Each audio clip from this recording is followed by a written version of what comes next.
Buenos días. Vamos a iniciar nuestra grabación, nuestro séptimo video del día de hoy, eh, con la asignatura de gerencia 1, gerencia y competitividad, nuestro video número 7. La agenda de presentación va a ser la siguiente: conceptos claves, la idea de competencia y competitividad, que son dos cosas completamente distintas, el recorrido histórico a través de la competitividad desde la prehistoria hasta el siglo XXI, la mujer como factor de cambio competitivo y el nacimiento de la agricultura, el poder de Medici, una historia muy interesante que da origen a la historia de la banca hasta el día de hoy, los elementos del capitalismo, que es el sistema en el cual es posible hablar de competencia y competitividad, y que es el sistema que dio origen a estos dos términos, las condiciones para la existencia del capitalismo. Haremos un análisis y veremos un poco los países pobres y los países ricos del mundo y a quién favorece la competitividad en el mundo global.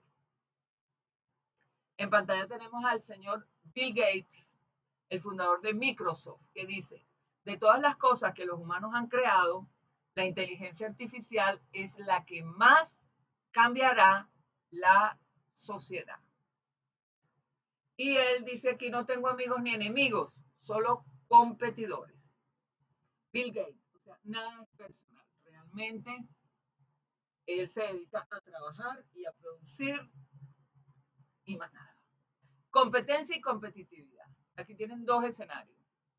La competencia es el juego y la competitividad debe definirse como la capacidad para ganar ese juego. En la competencia podemos hablar de competencia en los mercados, competencia en la innovación, competencia en la fama, competencia en las actividades que se realizan. De hecho, hay personas que dicen: esta persona es muy competitiva, es decir, que todo lo ve y todo lo asume como un juego donde hay que ganar. Pero la competitividad tiene que ver más bien con un conjunto de condiciones que permita ganar ese juego. En este caso, estaríamos hablando del mercado y cuáles serían las condiciones para hacerse cada vez más de fieles dentro del mercado. La fidelidad es uno de los conceptos del siglo XXI. Hay que fidelizar a los clientes. Entonces, dentro de la competitividad tenemos varios factores: la calidad, la investigación y el desarrollo, las leyes y reglamentos, el financiamiento, las alianzas estratégicas, el personal, los elementos de la logística, la inteligencia económica, la comunicación, la inteligencia artificial, la marca o branding. Hay infinidad de elementos que se ponen en juego en la competitividad. Y los analistas, los estudiosos, los empresarios tendrán que seleccionar para sus análisis algunos.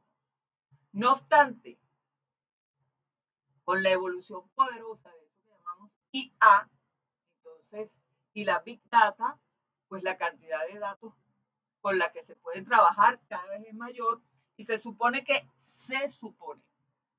eso tendrá un mayor grado de certeza. ¿Y cuándo fue que nació todo esto de la competitividad y de la competencia? ¿En qué momento de la historia apareció esto, señores estudiantes? La historia de la competitividad nace en el Neolítico, en la propia prehistoria. La prehistoria abarca desde la aparición de los primeros homínidos, desde hace unos 2000 2.5 millones de años hasta el surgimiento de las primeras civilizaciones aproximadamente 5.000 años atrás. Competir se manifestaba en quién cazaba mejor, quién se adaptaba más rápido al cambio climático y quién aprovechaba mejor las calorías disponibles, es decir, la ventaja competitiva. La competitividad entre los grupos humanos se manifestaba por dos cosas: la tenencia del territorio y la comida. Lo básico, dónde vivir y con qué sostenerse. El grupo que dominaba el acceso a un río o a una ruta de migración animal tenía una ventaja competitiva evolutiva. Si lo pensamos bien, desde allá hasta aquí no ha cambiado mucho nada. Historia de la competitividad, seguimos. Si el clan A desarrollaba puntas de lanza más aerodinámicas, el clan B tenía que imitarlas o superarlas para no morir de hambre. El control del fuego fue una de las mayores ventajas competitivas de la historia, permitiendo cocinar alimentos para obtener mayor grado de energía para el cerebro y protegerse del frío y de los depredadores. Conseguir el fuego fue una ventaja competitiva. Interesante. La competitividad también era interna dentro de una misma tribu, demostrando las mayores habilidades. Ser el mejor rastreador o el artista más hábil, pinturas rupestres, no solo daba prestigio, sino que aseguraba un mejor reparto de la comida y mayor éxito reproductivo. Los grupos que mejor competían como unidad eran los que más cooperaban internamente. La cohesión social era una herramienta de competencia contra el entorno hostil. Todo cambió con la agricultura, que fue la mujer. La competitividad pasó de ser por quién recolecta más a quién posee más. Y como nota adicional, repito, es la mujer la que inventó la agricultura. Y esto tuvo un impacto brutal. Y fue la mujer porque es ella la que queda embarazada y es ella la que tiene que enfrentar el posparto. Y al enfrentar el posparto no puede salir a cazar. Y al quedarse prácticamente postrada porque estaba herida por el parto, comenzó a mirar el área que la circundaba. Y allí se dio cuenta que si sembraba semillas, salían las plantas. Y así comenzó a sembrar semillas que daban frutos, que le proveía ciertos alimentos y así nació la agricultura. Y al nacer la agricultura, pues por supuesto, toda la sociedad cambió, porque ya el control no era por la necesidad de salir a cazar, sino que podías producir tus alimentos de forma más tranquila, más pacífica, con menos riesgo. Y eso fue una gran modificación. Todos los mitos cosmogónicos, Mircea Eliade lo trabaja en su libro Historia de las Religiones. La mujer aparece como la gran madre, como la gran matriarca, no solamente porque da vida, porque es paridora, sino porque permitió, a partir de su paso por el parto, desarrollar una forma de sustento sostenible para todas las tribus. La competitividad no era individualista, sino que estaba ligada a la supervivencia del grupo. Muy interesante.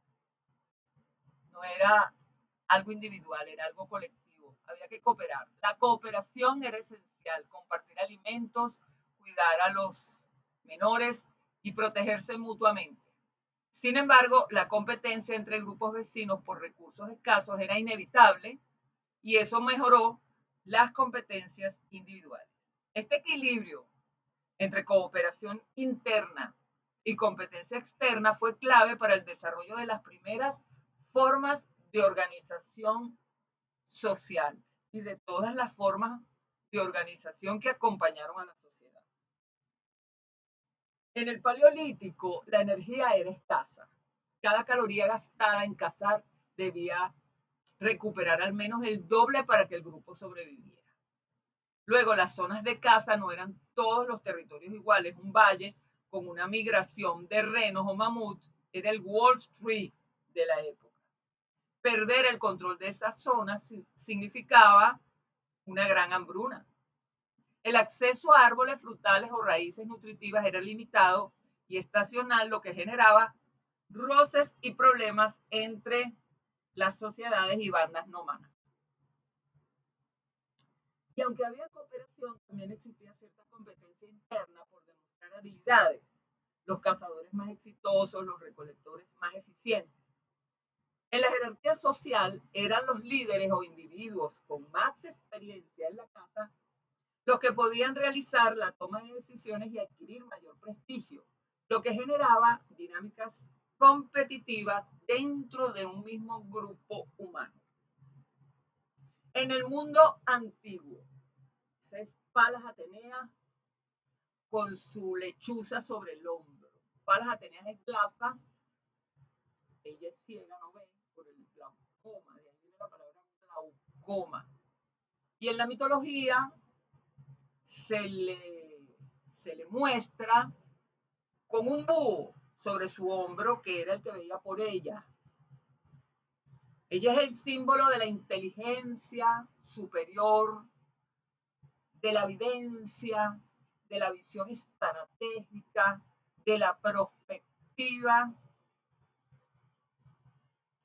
y de la belleza. La bella inteligente, le dice. Atenas lleva su nombre, Atenas se llama Atenas en honor a esta diosa Palas Atenea. A diferencia de la prehistoria, donde la competencia era por la supervivencia biológica pura, en el mundo antiguo, desde la invención de la escritura hasta la caída del Imperio Romano, la competitividad se volvió institucional, política y económica. Fíjense cómo las sociedades se van complejizando y a medida que la sociedad se complejiza, el concepto de competitividad va con ella. Es decir, que el concepto de competitividad está en la raíz misma de lo que podríamos decir el avance, el progreso, el desarrollo de una nación. Aquí, en este mundo antiguo, la meta ya no era solo no morir de hambre, sino acumular poder, prestigio y un legado. En el mundo antiguo, la guerra era la forma definitiva de crecimiento empresarial. Si una ciudad-estado quería más recursos, los tomaba de otra y ya. La guerra fue la estrategia competitiva. Siguiendo con la competitividad en la antigüedad, Roma es el ejemplo máximo de competitividad. Competía con Cartago. En las guerras púnicas se observa, no solo por territorio, sino por la hegemonía total del mundo conocido. No se conformaban con poco los romanos.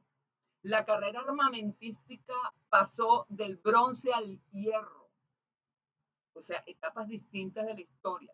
El grupo que lograba metalurgia más avanzada, como los hititas, ganaban una ventaja competitiva inmediata en el campo de batalla, lo cual significa que esta ventaja competitiva tenía mucho que ver con la innovación y cómo iban mejorando aquellos descubrimientos o procesos para la vida. Los griegos tenían el concepto de agón, competencia noble. No solo competían en los Juegos Olímpicos, sino también en el teatro, en ciertos certámenes de tragedia y en la retórica política. Ser el mejor era una virtud cívica, se le denominaba arete. Los aristócratas romanos competían obsesivamente por escalar los cargos públicos, que para ese momento los más importantes son, además del César, el cónsul y el pretor. Gastaban fortunas personales en juegos de gladiadores o banquetes solo para ganar el favor del pueblo y superar a sus rivales familiares. Están ustedes presenciando en el mundo antiguo la cuna de la democracia. Ahora nos vamos a la Edad Media. Este tránsito de la esclavitud a la Edad Media, estamos hablando casi de 12 siglos. En la Edad Media va a haber una estructura piramidal en función a la sociedad de ese momento histórico. Por encima del rey está Dios, muy importante. La figura no aparece, pero debe quedar claro que por encima, que Dios es la idea de poder más importante de la Edad Media, porque están los curas. Los curas son los representantes, y el Papa es el representante de Dios en la tierra, y es allí su importancia cardinal. Después viene el rey, los nobles y monjes, y finalmente los campesinos y siervos, que son la gran mayoría de la población europea y de toda la población de la tierra, y que representaban el grupo con menor estatus social. Aquí hay una lámina que muestra el feudalismo. ¿Qué es el feudalismo? Sus antecedentes, cómo mutan desde los bárbaros, la división del imperio romano, que es lo que permite el surgimiento de este grupo. Es la tercera edad de la historia de la humanidad, protagonizado por el señor feudal, que es el propietario de las tierras, y para el cual, y él es dueño de la gente. Cada señor feudal es dueño de un contingente humano. No es que les paga, no son asalariados. Él es el dueño de ellos. Y tiene 10 o 15 cosas por hacer con ellos. Muy interesante. Vivían todos en una villa. Y bueno, los siervos trabajaban para ellos y para el señor feudal. Las características es, bueno, la economía es lo que se agrupaban en burgos, de ahí viene la palabra burguesía. Las actividades fundamentales son las dedicadas al sector 1 de la economía, que son la agricultura, la ganadería y el comercio. El comercio se va dando.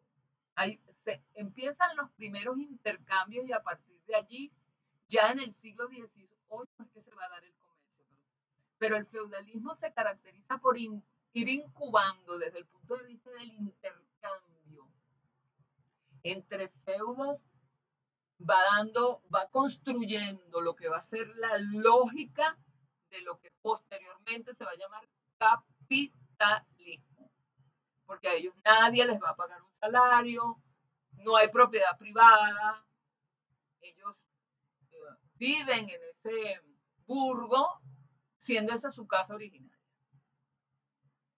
En la Edad Media, bajo el sistema feudal, la competitividad abandonó el ideal del ciudadano griego o romano y se transformó en una lucha de estratos y lealtades.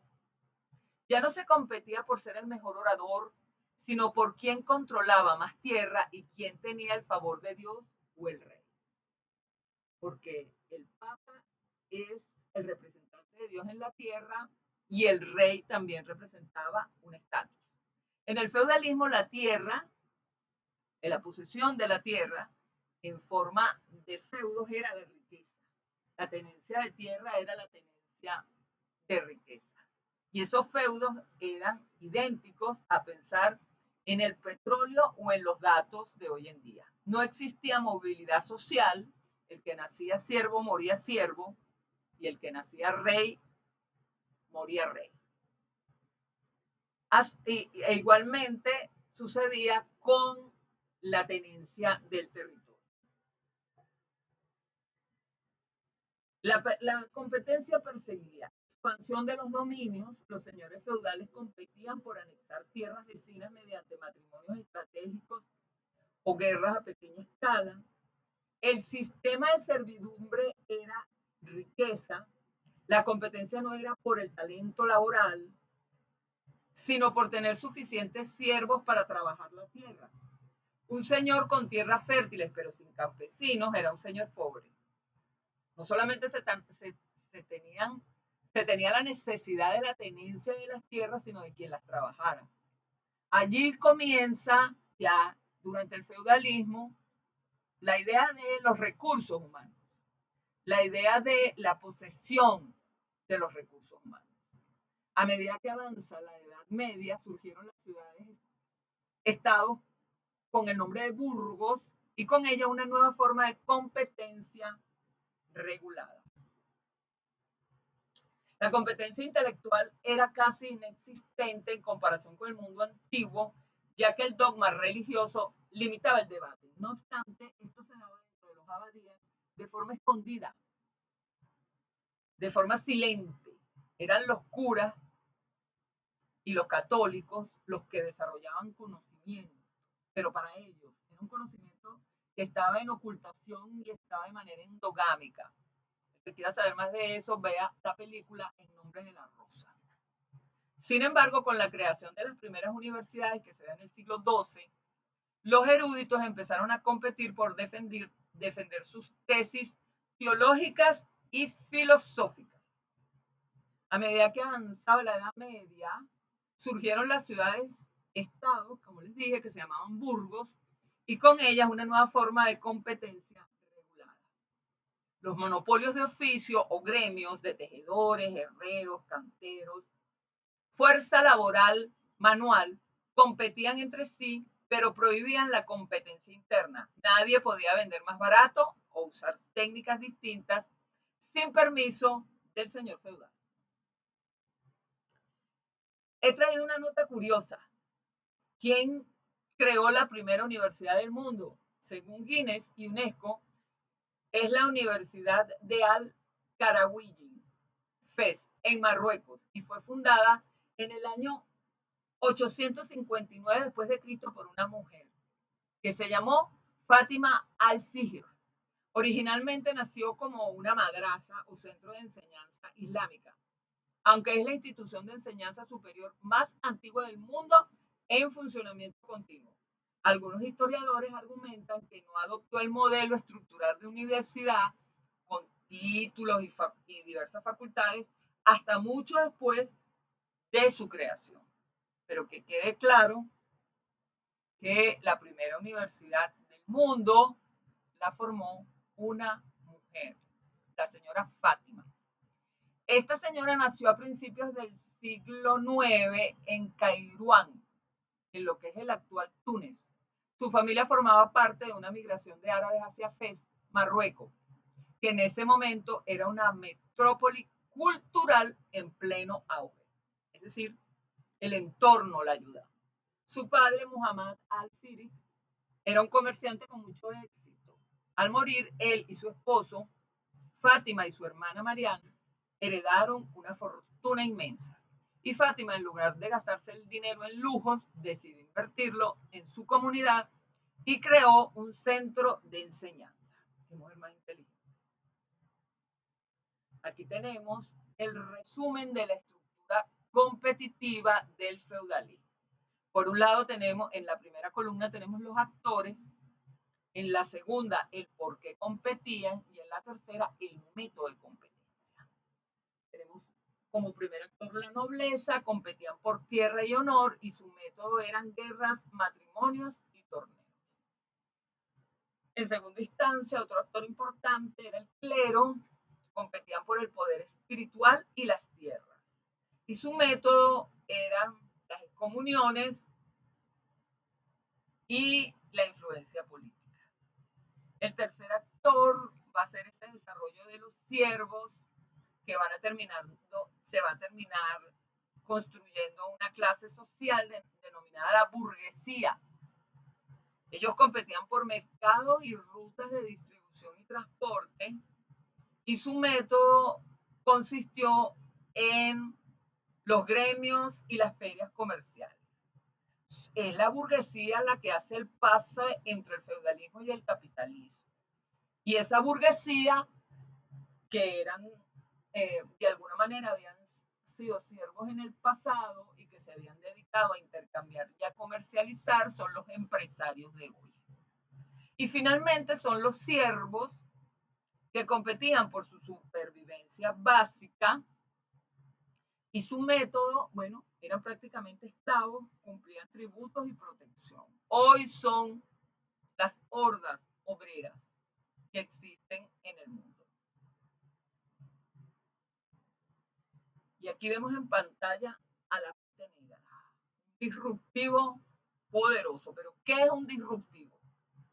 Un disruptivo es un adjetivo que describe algo que produce una ruptura, interrupción brusca o un cambio determinante en un proceso, industria o conducta tradicional. Se asocia con innovación radical, nuevas tecnologías que transforman mercados, etc. Un disruptor también puede ser alguien o algo que altera o transforma, y aquí viene la palabra cumbre, radicalmente un sistema, mercado o proceso establecido, introduciendo cambios fundamentales. Origina un antes y un después. Tenemos disruptores tecnológicos, disruptores económicos, disruptores políticos, educativos.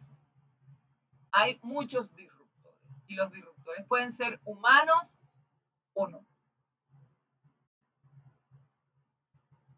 En el mundo feudal, el gran disruptor fue la peste negra, que se dio entre 1347 y 1351. Es un gran disruptor de esta historia. En apenas unos años eliminó casi un tercio de la población de Europa, cambiando las reglas de la competitividad. Por primera vez, el trabajador tuvo poder de negociar y se destruyó el modelo feudal.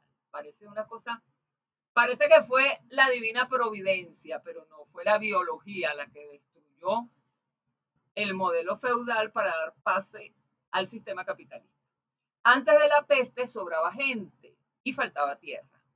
Los señores feudales podían permitirse ser crueles o pagar poco, porque siempre había alguien más necesitado que iba a hacer el trabajo. Después de la peste negra, hubo un decrecimiento de la mano de obra y por supuesto eso aumentó su valor. No solamente su valor nominal, sino su valor de existencia. Pero después de la peste negra, la mano de obra se volvió escasa y valiosa. Los señores feudales, desesperados por no perder sus cosechas, empezaron a competir entre ellos para atraer campesinos. Esta competencia entre los feudos y entre los señores feudales trajo como consecuencia lo siguiente: el aumento de los salarios. Los campesinos supervivientes se dieron cuenta de su nuevo valor, de lo necesaria que eran dentro del sistema, y empezaron a exigir nuevas dotes, nuevos salarios en moneda en lugar de solo protección, o simplemente se marchaban al feudo de al lado si el señor feudal vecino les ofrecía mejores condiciones. En la Edad Media, el feudo eran las fábricas. El sistema feudal se basaba en que el siervo estaba atado a la tierra. La competencia por la mano de obra rompió estas cadenas y originó lo siguiente: uno, fuga de cerebros y fuga de manos, fuga de músculos. Muchos campesinos escaparon a las ciudades que habían quedado vacías y necesitaban gente. Las ciudades ofrecían libertad. Y se institucionalizó una frase: el aire de la ciudad te hace libre. Otro elemento podrían ser las leyes fallidas. Los reyes intentaron pasar leyes como la Statute of Laboris en Inglaterra para prohibir que los salarios subieran, pero la competitividad del mercado fue más fuerte que la ley. El señor feudal que no pagaba más se quedaba sin mano de obra, sin nadie que arara sus campos. La gran transición. El paso del feudalismo al capitalismo no fue un evento de un solo día, esa fue una mutación larga. Fue una transición de siglos, aproximadamente del siglo XIV al siglo XVIII. Y no diríamos del siglo XVIII, finalizado el siglo XVIII. Fue el resultado de un sistema que murió de éxito y de crisis externas que obligaron a la sociedad y a las personas, iba a decir a los ciudadanos, pero en el feudalismo no habían ciudadanos, habían señores feudales y siervos. La noción de ciudadanía arranca a partir del siglo XVIII con el advenimiento del capitalismo. Estas sociedades comienzan a reorganizarse. Los señores feudales, incapaces de obligar a los campesinos a trabajar gratis, empezaron a arrendar sus tierras por dinero. La economía pasó de basarse del intercambio de servicios, protección por el trabajo, a basarse en el flujo de efectivo. Atrás había quedado el tiempo de el intercambio con piedras, después tiempo de oro y plata, y va a ser a partir del siglo XVIII que va a aparecer nuevas formas de dinero. Los burgueses no tenían títulos nobles, pero tenían dinero que servía muy bien para la vida. Empezaron a reinvertir sus ganancias para generar más ganancias, que fue la base del sistema capitalista. La revolución industrial es un nuevo escenario competitivo en la historia de la humanidad y del ser humano. La revolución industrial del siglo XVIII marcó un punto de inflexión en la historia de la competitividad. El mundo moderno, porque a partir del siglo XVIII se habla de la modernidad, es el momento en que la competitividad va a empezar a verse por los rellanos. La introducción de nuevas tecnologías, nuevas técnicas y la producción en masa transformaron la forma en que se fabricaban productos y transformaron el tipo de servicio que se daban. Las empresas comenzaron a competir en términos de eficiencia, efectividad, productividad y en función de disminuir sus costos de producción. La competencia se intensificó, impulsando la innovación y el desarrollo de nuevas tecnologías. Para financiar viajes comerciales largos, aparecieron los primeros bancos y sistemas de crédito en Italia, como esta familia que hasta hoy existe, que se llaman los Medici. El dinero empezó a reproducirse por sí solo a través del interés bancario. Pasamos de la economía real a la economía nominal con la existencia de los bancos y la posibilidad de generar riqueza en la acumulación de dinero. Los Medici fueron la familia más poderosa e influyente de la Florencia del Renacimiento. No eran solo ricos, fueron los arquitectos de la era moderna. Y tienen el último Medici. Está vivo, tiene 70 años, búsquenlo en internet. No es casado. Y bueno, allí está el heredero. Pasaron de comerciantes a banqueros, ellos comerciaban lana, pero su verdadero poder llegó con la banca Medici. Son los pioneros de la banca privada. Se convirtieron en los banqueros oficiales de la Iglesia Católica. Esto les dio una influencia política y financiera inmensa en toda Europa. Ayudaron a popularizar el uso de la letra de cambio y la contabilidad de doble partida que hasta hoy existe, herramientas que todavía usamos en el sistema bancario actual. Aquí está el señor Medici, amigo de reyes, y su historia poderosa le abre cualquier puerta, amén de la fortuna que tiene, de los palacios. de todo lo que tiene. La revolución industrial, un nuevo escenario competitivo, la era de los descubrimientos. Y ya estamos hablando de globalización aquí.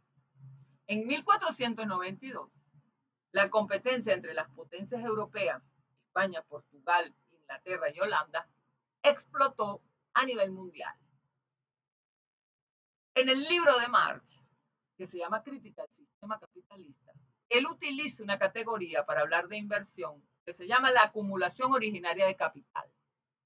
Y podríamos hablar de la primera acumulación originaria que se da primero en Inglaterra, después en Europa y posteriormente con la llegada de Cristóbal Colón a América. Entonces, todo ese modelo y todo ese sistema económico, social, político, con sus miserias y sus grandes tragedias, llegaron a América. La llegada de oro y plata de América y el comercio con Asia inyectaron una cantidad masiva de capital en Europa, porque el oro de México y de casi todos los países americanos dio el traste allá en Europa. La revolución industrial, en 1492, la competencia entre las potencias europeas era muy importante. Estaba España, Portugal, Inglaterra. Luego podríamos hablar del pase al mercantilismo. Los estados empezaron a competir por tener la mayor reserva de metales preciosos. Se habla de este tiempo que la riqueza suponía el que acumulaba mayor cantidad de oro y plata. El comercio exterior se convirtió en una cuestión de seguridad nacional. Y así, señores, con este movimiento económico y político se llegó al siglo XVIII, se llegó al capitalismo y al mundo moderno. El siglo XX trajo consigo la era del consumidor, donde las empresas comenzaron a enfocarse en satisfacer las necesidades y deseos de los clientes. Llegamos al mercado. La competencia se volvió más sofisticada, con empresas que desarrollaban estrategias de mercadeo, publicidad, nuevas marcas, que es lo que se llama el branding, para diferenciarse de sus rivales. La globalización, que es un proceso que se da posteriori, también tuvo un impacto significativo en la competitividad, creando un mercado único, un mercado terrestre, un mercado global, donde las empresas compiten con empresas de todo el entorno. Y aquí tenemos que pararnos un poco para que los estudiantes sepan qué es el capitalismo. El capitalismo es un sistema económico y social basado en dos elementos fundamentales: la propiedad privada de los medios de producción y de consumo, donde el capital actúa como principal generador de la riqueza. Se caracteriza por el libre mercado, la competencia, la búsqueda de un beneficio propio, la búsqueda de un beneficio por encima de la inversión y una intervención estatal limitada, permitiendo que la ley de la oferta y la demanda fijen los precios. Los roles del Estado quedan determinados a seguridad nacional, a educación y a salud, mientras que la actividad económica de las naciones queda en manos del sector privado. Podríamos decir que la historia del capitalismo se resume en que es un sistema social y económico cuya principal característica es la defensa de la propiedad privada. Tiene lugar como consecuencia de la primera revolución industrial. En la actualidad es el sistema de la mayor parte de los países del mundo civilizado. El dinero es la base de todo el sistema capitalista. La propiedad privada es cumbre. Cuando se violenta la propiedad privada se destruye el sistema capitalista. La sociedad se divide en clases sociales cada vez con mayor permeabilidad. El capital es importante y el empresariado es un sector social muy importante que impulsa el sistema de creación de riqueza. Las condiciones fundamentales para la existencia del capitalismo. propiedad privada de los medios de producción y de consumo va a ser la piedra angular de este sistema. Para que exista el capitalismo, las herramientas, las tierras, las fábricas y la tecnología deben pertenecer a individuos o empresas del sector privado, no al Estado, ni a la comunidad en forma colectiva. Esto otorga el derecho de controlar los beneficios y decidir cómo, cuándo, cuánto invertir ese capital. Las condiciones fundamentales para la existencia del capitalismo suponen la existencia de un mercado libre. El sistema requiere un espacio físico o digital donde la interacción entre la oferta y la demanda determinen los precios de los bienes y servicios. Sin libertad de precios, el mecanismo de señales que guía la inversión capitalista se rompe y se daña. Otro elemento para el capitalismo es el trabajo asalariado. Esta es una condición sociológica clave.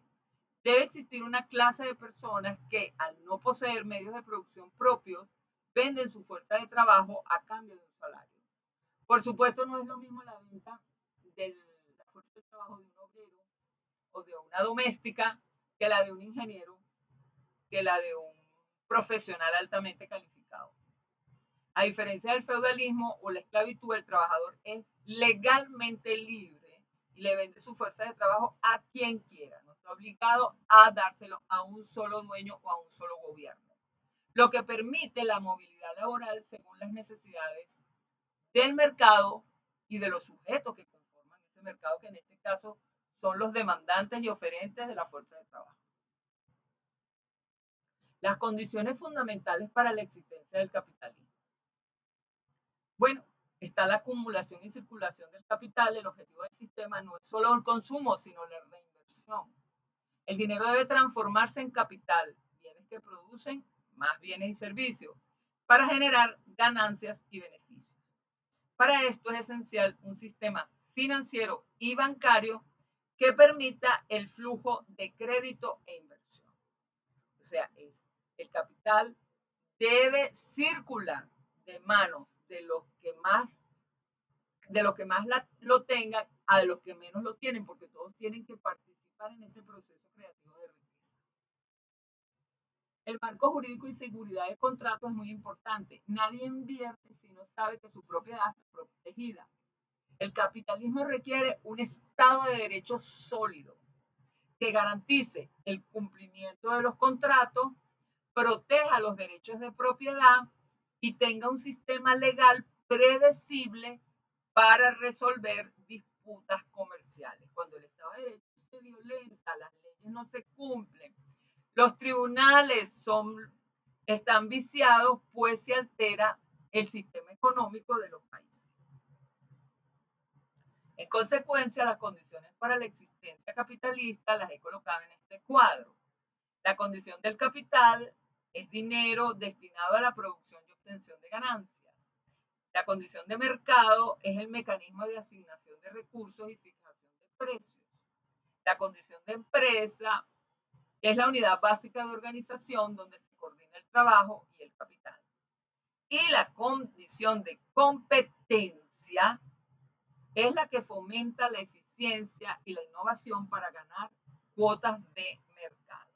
La competencia, recuérdense que es el juego, y la competitividad son las condiciones de ese juego. Aquí tenemos un economista muy famoso que habló de la destrucción creativa. Es el señor Joseph Schumpeter, José Schumpeter. Este término, popularizado por este economista, describe el motor del capitalismo. Para que el sistema crezca, lo nuevo debe destruir a lo viejo. Entonces comparece el concepto de innovación. Las empresas buscan constantemente nuevas tecnologías para reducir costos, para innovar en las líneas de producción. Y el otro término es la obsolescencia, que sería lo contrario de la innovación. Esto hace que industrias enteras desaparezcan, como el rollo fotográfico frente a la cámara digital, obligando a la economía a evolucionar en su contexto.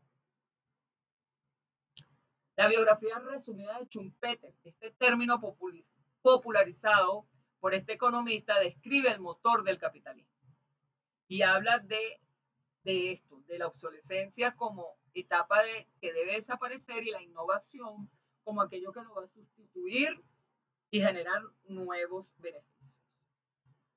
Aquí tenemos las obras de Schumpeter. En el 1911 creó Teoría del Desarrollo Económico e introduce al emprendedor como motor de cambio.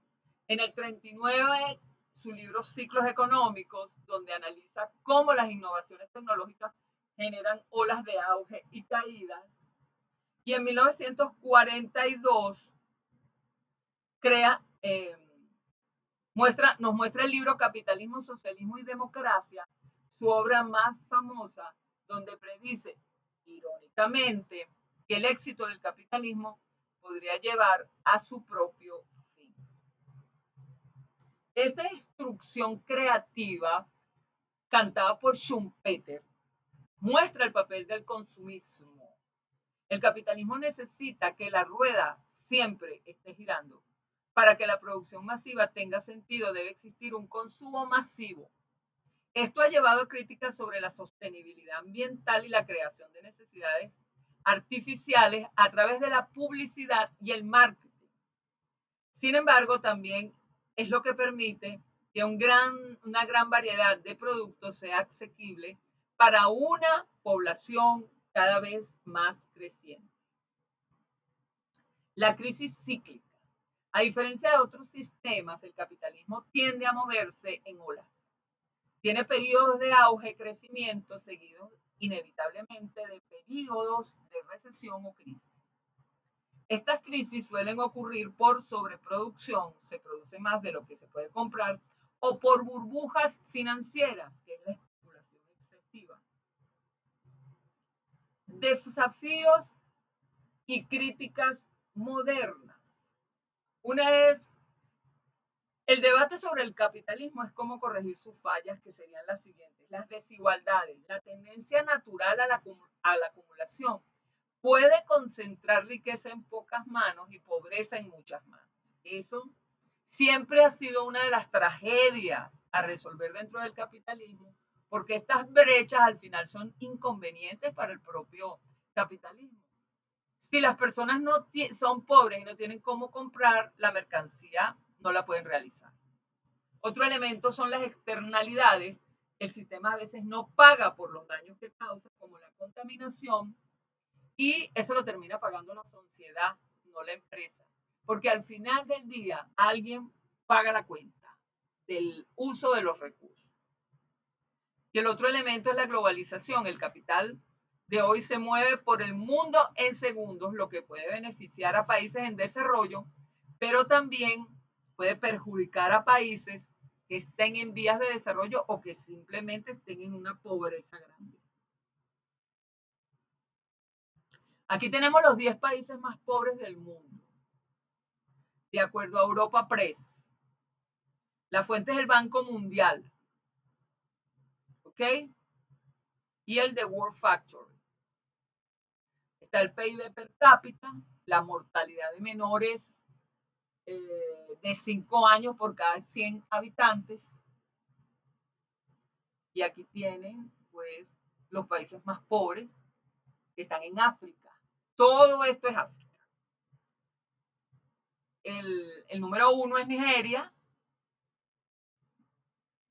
El número 2 es Etiopía. El número 3 es Mali. Burkina. Burundi. Somalia. La República Centroafricana. Liberia. Guinea. Sierra Leona. Ahí tienen los 10 países. Ahí están las esperanzas de vida, el PIB de miles de millones de dólares y la mortalidad de los menores. África sigue siendo un territorio pendiente. Y pensar que todos los estudios nos llevan a concluir que la vida humana se originó en África. Bueno, ¿a quién favorece la globalización? No hay un solo ganador en este proceso. sino que los beneficios se distribuyen de forma desigual dependiendo de la posición en la cadena de valor. Por ejemplo, Venezuela pasó de ser uno de los países más integrados al capitalismo global como principal exportador de petróleo a un modelo de economía perverso como el llamado socialismo del siglo XXI para luego vivir una apertura económica pragmática y desordenada en años recientes que aún no le permite el desarrollo. Lamentablemente nuestro país, a pesar de los recursos naturales que posee, no ha tenido una gerencia, no ha tenido una gobernabilidad, no ha tenido unos equipos, no ha tenido un trabajo social, ni un trabajo conjunto que le permita salir de la pobreza. Tenemos, pero no somos. Una gran tragedia lo que vive Venezuela. Las condiciones en el contexto venezolano actual serían las siguientes: la dualidad de la propiedad privada. Aunque la Constitución venezolana reconoce la propiedad privada, en la práctica esto ha ido cambiando. La era de las expropiaciones, que entre 2005 y el 2015 hubo miles de empresas y tierras que pasaron a manos del gobierno. Y el giro reciente en los últimos años, el Estado ha permitido que el sector privado retome espacios, bodegones, servicios, comercio, pero solo estos negocios para aliviar la escasez. Otro elemento dramático se ha dado en el mercado financiero, en los precios, que ha sido una dolarización de facto en Venezuela.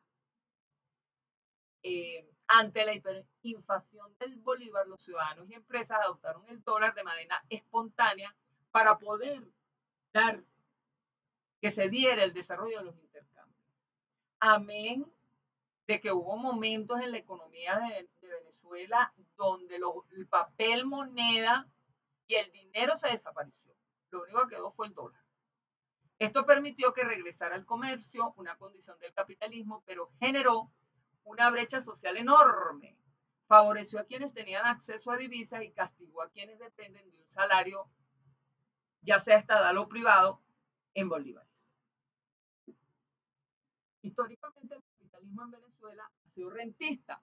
El Estado es el dueño del principal medio de producción, que era PDVSA, la industria del petróleo, que hace 30 años era la tercera empresa del mundo y hoy está en el ranking 82.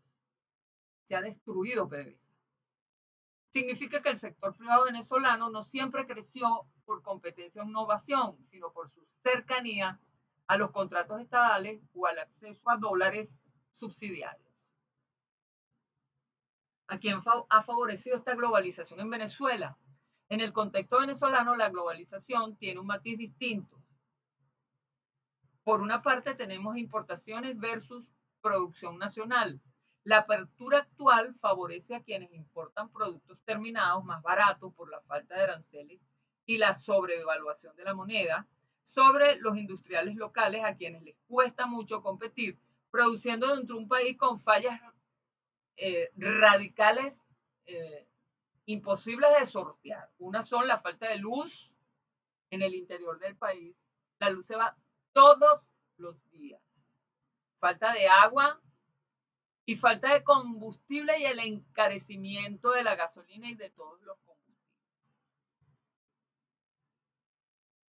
Otro elemento que ha acompañado esto que se llama proceso de globalización ha sido las remesas, como el éxito, como Venezuela ha sufrido el éxodo más importante de América Latina.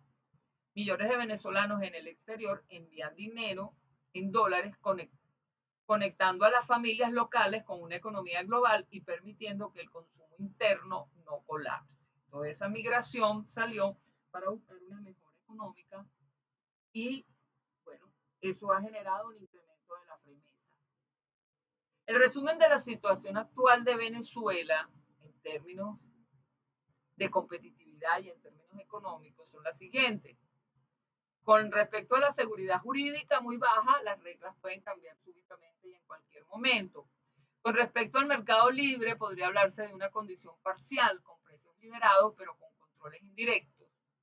Con respecto al trabajo asalariado, es muy precarizado. Los salarios mínimos estables son prácticamente simbólicos. Están en 130 bolívares, no llegan ni a medio dólar.